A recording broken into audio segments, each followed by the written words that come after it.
Hello friends, कैसे हैं आप सब। आशा करती हूँ सभी अच्छे और स्वस्थ होंगे। आज की जो मैं कहानी लेकर आई हूँ यह एक पूजा नाम की महिला की है, जिसकी शादी होती है संतोष नाम के आदमी से। और संतोष नाम के आदमी से जब उसकी शादी होती है और तो उसके उसके दो बच्चे होते हैं, एक बेटी और एक बेटा। और महिला की उम्र लगभग 45 साल के आसपास है। और वो उसके बाद में उनकी घर में लड़ाइयाँ झगड़े और बहुत कहा-सुनी रहने लगती है, तो वो बहुत परेशान हो जाती है और अपने पति को छोड़ने का निश्चय करती है कि मैं कहीं और जाकर रह लूँगी। उसके बाद में फिर वो महिला अपने पति को छोड़ देती है और फिर एक जो दूसरा पति होता है उसका, वो ऋषिपाल नाम का आदमी होता है। और ऋषिपाल के साथ में भी उसकी ज़्यादा दिन तक शादी नहीं चलती है। जब शादी मतलब उसकी ऋषिपाल के साथ में वो शादीशुदा होकर रह रही थी, तो उसके बाद में फिर उसने काम पर जहाँ जाती थी नौकरी करने के लिए, वहाँ पर उसे एक अकील नाम के आदमी से भी प्यार हो गया और फिर उसने उसके साथ शादी करने का निश्चय कर लिया। लेकिन शादी करने से पहले उसको मतलब अपने ऋषिपाल को अपने रास्ते से हटाने की उसने सोची कि अगर ऋषिपाल रहेगा, तो मैं नहीं शादी कर पाऊँगी। उसके बाद में फिर वो अपने बेटे के साथ मिलकर और अकील के साथ मिलकर ऋषिपाल को रास्ते से हटा देती है। रास्ते से जब ऋषिपाल को हटा देती है, तो उसके बाद में फिर उसके पास में सिर्फ़ एक ही सहारा बचा था, अकील।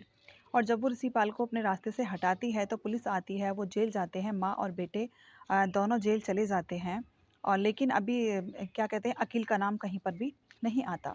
तो इसमें अब माँ-बेटे को ही सज़ा मिलती है। उसके बाद में अकील जो था, वो उसकी ज़मानत पूजा की कराकर ले आता है। लेकिन जो उसका बेटा होता है, उसकी ज़मानत अभी नहीं होती है। लेकिन पूजा की थी 2 बेटियाँ, एक का नाम था सेजल और एक का नाम था अंजलि। उनके साथ वो गुरुग्राम में किराए के मकान पर रहती थी। नीचे तो मकान मालिक रहते थे, नीचे तो मतलब घर के ही सदस्य रहते थे। उनके मकान मालिक जो थे वो मेन, वो गुड़गाँव में रहते थे। और ऊपर का मकान पूजा ने किराए पर ले रखा था। उसके बाद में फिर जो उसकी बेटी थी छोटी, उसका बर्थडे था। बर्थडे उसने बहुत ही धूम-धाम से अपनी बेटी का मतलब मनाया था। धूम-धाम से कहने का मतलब ये है कि गली मोहल्ले के बच्चे बुलाए थे, लेकिन वो कभी कहीं जाती-आती नहीं थी, ना माँ कहीं जाती थी पूजा और ना ही उसकी बेटी सेजल, जो कि लगभग 18 साल की थी। और जो छोटी बेटी थी अंजलि, वो उसने गोद ले रखी थी, वो उसकी अपनी बेटी नहीं थी। और अंजलि का बर्थडे था, तीनों ने बर्थडे बहुत अच्छे से मनाया। लेकिन अंजलि को भी ये नहीं पता था कि यह बर्थडे उसका आखिरी बर्थडे होगा। अब उसके बाद में होता क्या है कि जब बेटे को नहीं छुड़ा पाती और अकील के साथ में फिर वो शादी करने का फ़ैसला कर लेती है। और 2022 की घटना थी जब उसने ऋषिपाल को मारा था। और आज भी उसका बेटा जो है वो डासना जेल में है। और पूजा क्या काम करती है उसके बाद में फिर जब बर्थडे आता है बेटी का, तो अब उसके पास पास सिर्फ़ एक अकील का ही सहारा था। और कुछ महीने पहले अकील की भी मृत्यु हो जाती है। अकील के मरने के बाद वो बिल्कुल अकेली पड़ जाती है। जिस कंपनी में वो जॉब करती थी, वहाँ से भी उसकी जॉब चली जाती है। उधर उसका जो जवान बेटा था, वो अभी डासना जेल में है, जिसकी ज़मानत का सिर्फ़ उसको यही पता था कि एक अकील ही मात्र सहारा है, जो उसके बेटे की ज़मानत कराकर उसे वापस लेकर आएगा। इस तरह से वो बहुत ज़्यादा मेंटली परेशान हो जाती है। इधर जवान बेटी, वो सिर्फ़ ऑनलाइन ही पढ़ाई करती है, कॉलेज उसका छूट चुका था। और लेकिन छोटी बेटी अंजलि स्कूल जाती थी, जिसकी फ़ीस भी काफ़ी रुकी हुई थी। इन सब चीज़ों से वो बहुत ज़्यादा परेशान थी कि इधर बेटा नहीं छुड़ा पा रही थी, इधर अकील को भी मतलब मृत्यु हो गई अकील की भी।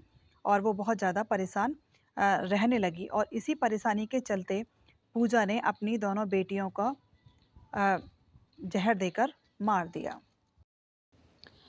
तो इसी के चलते पूजा ने अपनी दोनों बेटियों को ज़हर देकर मार दिया और उन्हें दोनों को ज़हर देकर मारने के बाद में खुद ने भी ज़हर खा लिया। लेकिन ज़्यादा वो निकलती नहीं थी, तो इसलिए किसी ने इतना ध्यान भी नहीं दिया कि भई क्यों नहीं आए हैं बच्चे नीचे, या क्यों पूजा नीचे नहीं आई है। उसके बाद में फिर बदबू आने लगी, तो नीचे वाले लोग कहने लगे, जो उनके मतलब परिवार वाले ही थे, कि ऊपर से बहुत ज़्यादा बदबू आ रही है। तो जो गुड़गाँव में संजय नाम का मकान मालिक था, उसको फ़ोन किया जाता है। आस-पड़ोस के लोग कहते हैं कि तुम्हारे मकान में से बहुत ज़्यादा ऊपर से बदबू आ रही है। इसके बाद में फिर वो अपने मित्र को फ़ोन करता है और वो अपने दोस्त से कहता है जिसका नाम सेलम होता है, सेलम से कहता है कि सेलम ज़रा मेरे घर जाकर देखो कि हुआ क्या है और लोग बाग मुझे फ़ोन कर कर बोल रहे हैं कि मेरे घर से बदबू आ रही है। उसके बाद सेलम सब लगभग शाम को 6 बजे के आस-पास ऊपर जाता है तो ऊपर का नज़ारा कुछ ऐसा ही होता है कि दोनों बेटियाँ मरी हुई बेड पर पड़ी हुई थीं और जो पूजा थी वो ज़मीन पर नीचे मरी हुई पड़ी थी।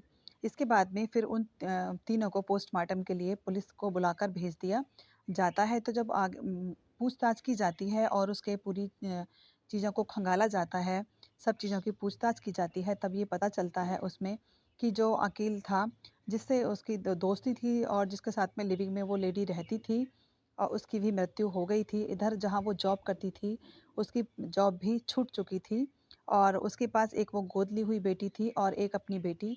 दोनों ही बेटियों का वो गुज़ारा नहीं कर पा रही थी, स्कूल भी उनका फ़ीस नहीं भर पा रही थी और जब पूछताछ करने पर दुकान वालों से भी ये पता चला कि कितने ही महीने का दुकान का भी उसने बिल भुगतान नहीं किया है। जो भी सामान ले जाती थी, उधार लेकर जाती थी।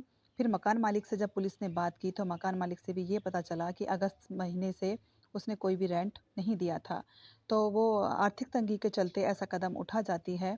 लेकिन ये तो कदम उसने अब उठाया, अगर काश उसने वो पहला कदम ही ना उठाया होता, जिस आदमी से उसकी पहले शादी हुई थी, तो उसके बाद वो दूसरे के संपर्क में ना आती और दूसरे व्यक्ति को भी मारने के लिए उसे अपने बेटे का इस्तेमाल ना करना पड़ता। इधर आज बेटा बिल्कुल अकेला रह गया है जो कि जेल में बंद है और क्या ही भविष्य उस बच्चे का होगा और उनकी लीला भी उसने समाप्त कर दी। जीवन में चाहे कितना ही कम खा लीजिए, कम खा लें लेकिन इस तरह से गुनाह ना करें। पता ही नहीं चलता इंसान कब कितने दलदल में फँस जाता है और कितनी सारी समस्याएँ किसी के जीवन में चल रही होती हैं। इसका अंदाज़ा भी सामने वाला नहीं लगा सकता कि इतनी सारी समस्याओं और परेशानियों के चलते हुए उसने अपनी जान दे दी और वो नन्ही मासूम जिसका जन्मदिन मनाया था 1 रात पहले कि उसको ये भी नहीं पता था कि अंजलि का बर्थडे अब दोबारा नहीं आएगा। तो ध्यान दीजिए, सतर्क रहिए और सावधानी बरतिए। Thank you and have a nice day. कहानी अच्छी लगी हो तो मेरे चैनल को सब्सक्राइब कीजिएगा, लाइक, कमेंट और शेयर कीजिएगा। Thank you.